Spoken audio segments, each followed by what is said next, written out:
Hey there, ladies and gentlemen, and welcome back. I'm your host, PattSun, and today we're gonna be taking a look at r/surviving infidelity, where a father did something truly unforgivable to his son.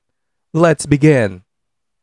I'm divorcing my husband because he cheated on me with our son's 18-year-old girlfriend. Yikes. This one is posted by Reddit user AET or 83. I'm going to use pseudonyms for anyone I reference in this post. I am a stay-at-home mom. My husband, whom we'll call Paul, works in finance. We have been married for nearly 20 years. We have 2 kids, whom we'll call Eric, our 18-year-old son, currently a senior in high school, and Mary, our 15-year-old daughter. They are both the lights of my life. My marriage with my husband has grown somewhat stale over the years for a myriad of reasons, such as his work schedule and how I've aged poorly since we first met. Our son Eric has a girlfriend whom he's been dating since they were freshmen in high school. We'll call her Amy. Eric absolutely adores Amy. She's his first love and she's someone I've always considered as family. This makes the whole situation emotionally excruciating for me. Last week I inadvertently saw my husband's phone screen and got a glimpse of a text thread between my husband and Amy, our son's girlfriend, and I read what looked like a message of her telling him that she misses sucking his cock. I froze in place, in complete disbelief. I spent most of the day convincing myself that I must have misread what I saw. However, I didn't misread it because, over the last several days, I discovered a file on his computer filled with tons of BDSM porn. He clearly has a porn addiction. He also has saved photos of Amy from her Instagram on his computer. Although they weren't inappropriate, it was still the proof I needed to confirm that I wasn't going crazy. I also looked at his phone during opportune moments and saw more of their interactions. I wish I had never looked. They were filled with mean, horrible things said at my expense, with him constantly comparing me to her. He would call me fat and old, among other things, with Amy laughing.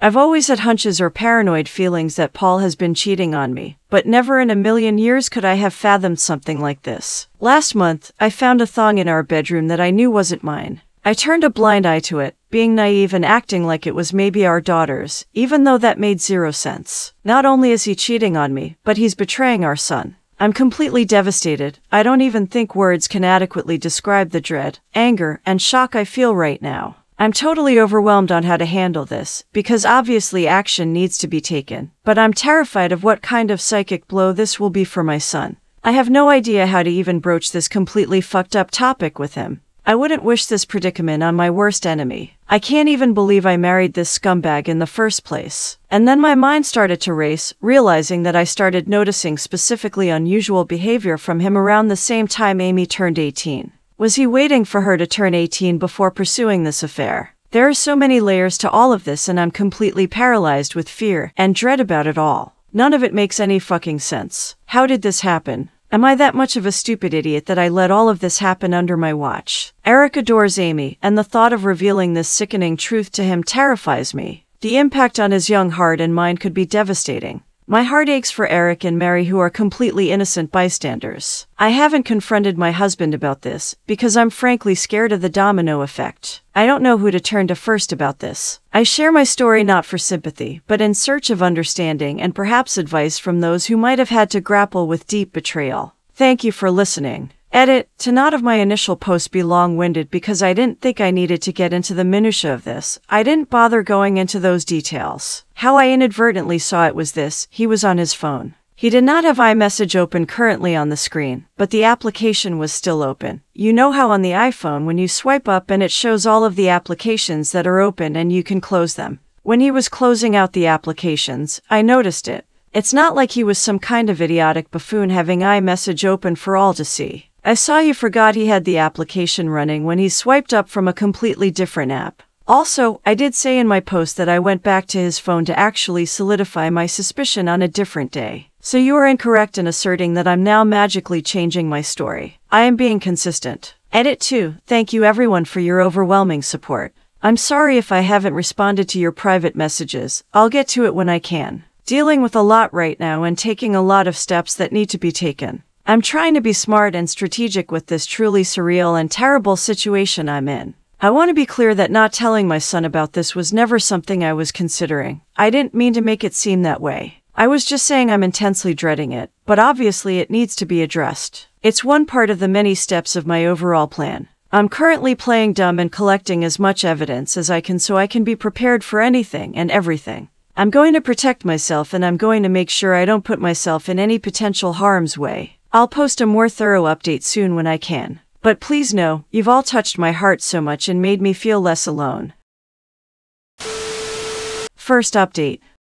I'm using pseudonyms for confidentiality. I shared my situation a few days ago on another subreddit involving my husband, Paul, our children, Eric and Mary. I discovered that Paul was having an affair with our son's 18-year-old girlfriend, Amy. My son has been dating her since they were freshmen in high school. My brother connected me to a very tough junkyard dog-type lawyer. I saved screenshots of all his conversations with Amy. I was only able to get the last 3 months from iCloud. The conversations were mostly flirty and dirty talk. It was hard to stomach, completely sleazy, and I saw several negative things said about me. His call history showed he talks with her for hours pretty consistently. He uses dating apps. I took screenshots of his profiles and all of the active chats he has with his matches. It's very clear he uses a filter to seek out girls who are 18 to 22 or so. I copied all of his files from the computer. He goes on sex chat rooms and forums, and he spends a ton of money on OnlyFans. I rummaged through every possible hiding spot I could think of in the house. He had various toys, blindfolds, cuffs, lubricants, etc. He also had different outfits which looked kind of like a girl's Catholic school uniform and a French-maid type outfit too.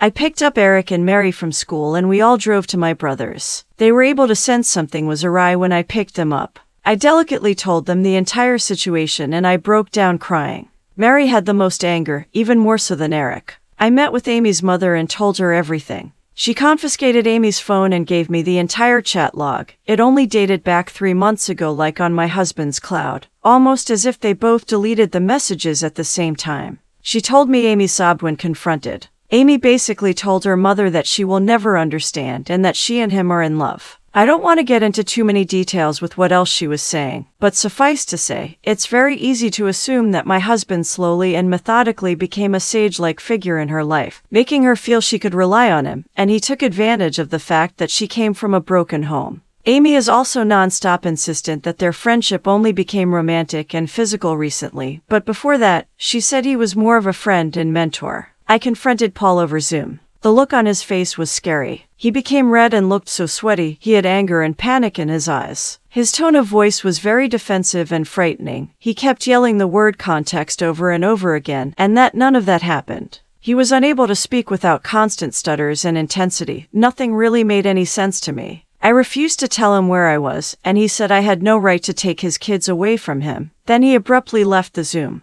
My lawyer is filing for temporary sole custody of Mary and a restraining order. Mary is still the most angry. She's totally furious with her dad and Amy, justifiably so, of course. Mary is recollecting moments and times she watched her dad interact with her friends and she's in knots about it. Eric is very clearly hurting, but he's so strong and very level-headed. He wants to see a therapist. The maturity my kids are showing makes me proud. They don't deserve this at all. We made the authorities aware of everything. I plan on being completely unforgiving and ruthless in this divorce. I'm reflecting on how I've been treated and how it's made me a shell of myself, and how I've had a very negative opinion of myself because of him over the last 20 years. I don't want to let this scumbag get away with it. I want to reinvent myself and move on stronger than ever. Edit, both me and my son are going to get tested and checked out as well. There's no telling how many different women he's been sleeping around with. As for Amy, her mom has been in contact with me and Amy has been threatening to run away with him because they are in love.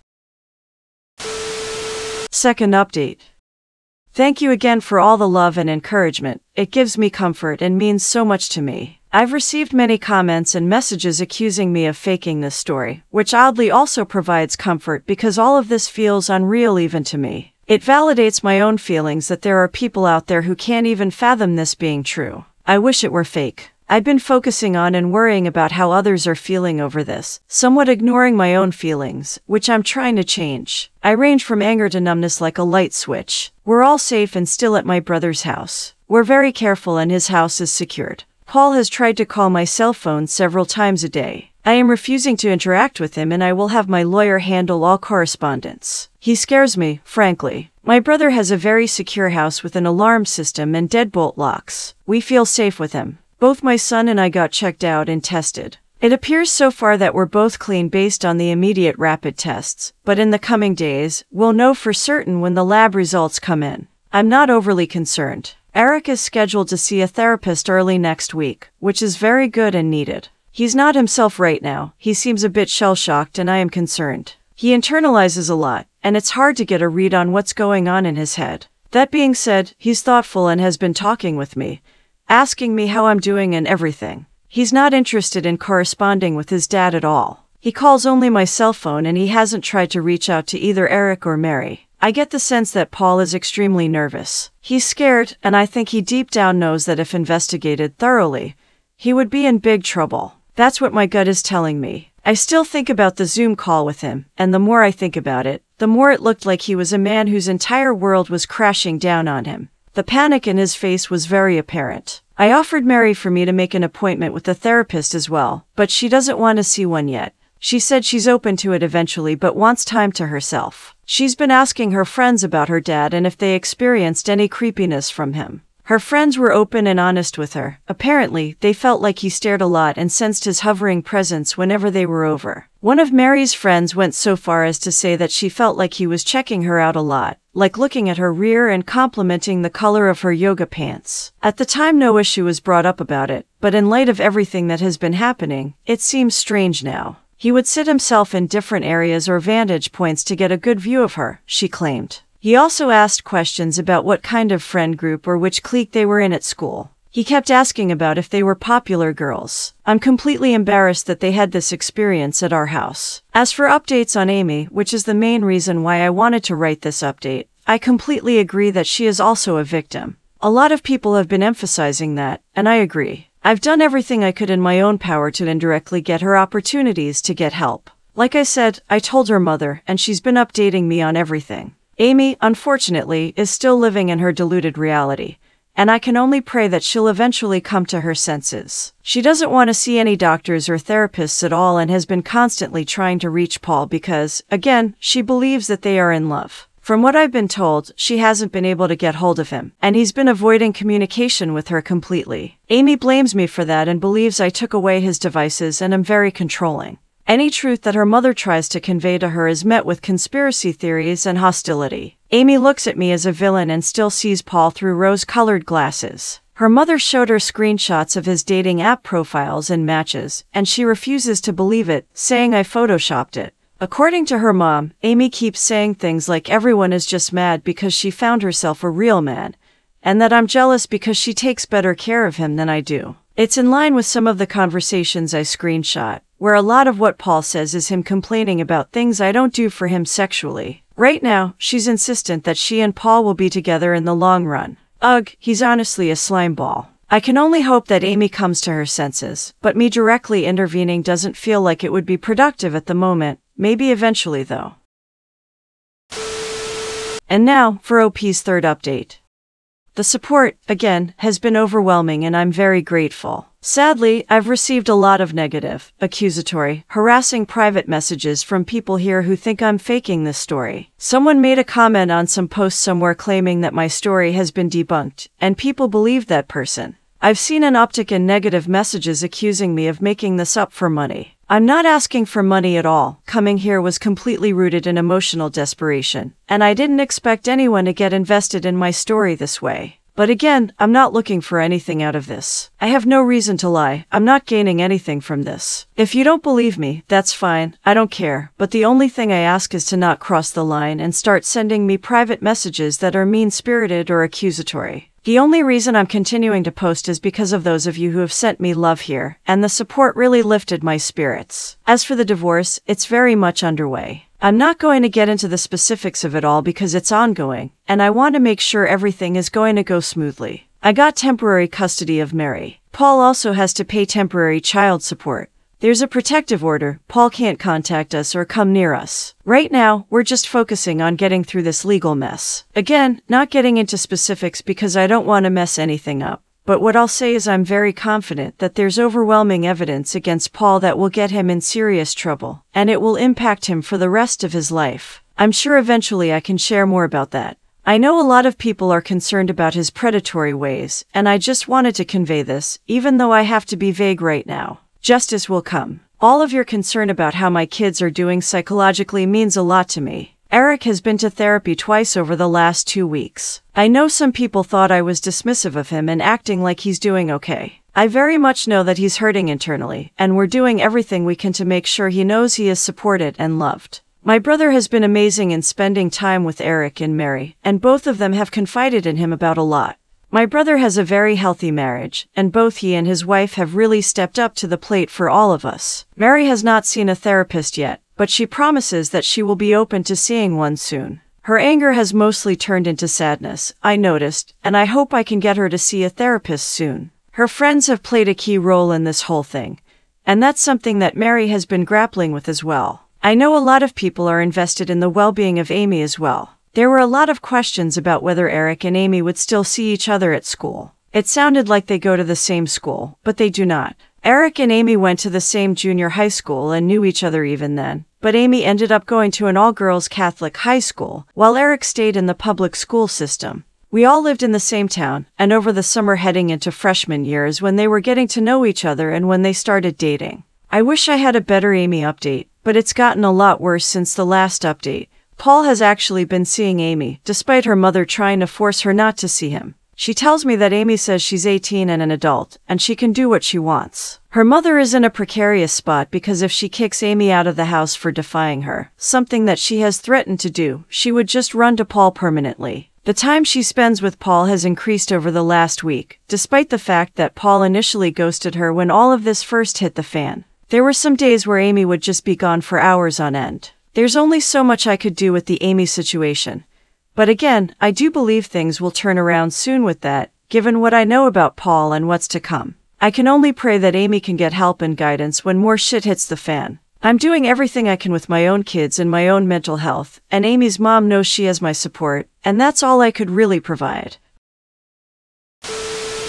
Jesus Christ, I hope I don't get demonetized for featuring this story. But I agree with you, OP. A 48-year-old man flirting with an 18-year-old is very creepy. But this story isn't over yet, isn't it? Regardless if it's fake or not, this is still a very interesting read. So I will be looking out for the next update that you post, OP. But for now, let's listen to this comment by Reddit user Zealous Ideal Gold. To be honest, the only way that Amy will see how messed up Paul is when he eventually sleeps with someone else, or he accuses her of seducing him. Even if he ends as a sex offender, I don't know if that's enough to convince her that he's a creep and dangerous. Now I'm curious to what Paul's intentions are. He ghosted her and now all of a sudden they're meeting up again. Worst case scenario, he's gonna have her falsely testify, which I don't think will take much convincing Amy. Honestly, you and Amy's mom did what you could. The best thing Amy's mom could do is sit and wait. But don't kick her out. Let her know she'll be there for Amy and she'll still have a roof over her head. And pray she snaps out of it soon instead of years later when she has burned bridges and wasted her life on a man who took advantage and ruined everyone else's lives. Viewer support is the best way for me to remain independent and continue bringing you these daily videos, which will always be here on my channels for you to watch absolutely free. So please consider subscribing to me on Rumble and on YouTube. Both will be linked in the description box down below. Thanks for listening, everyone. If you even somewhat enjoyed today's story, make sure to give this video a thumbs up, and if you really like it, consider subscribing to PattSun to never miss a future upload. Stay strong.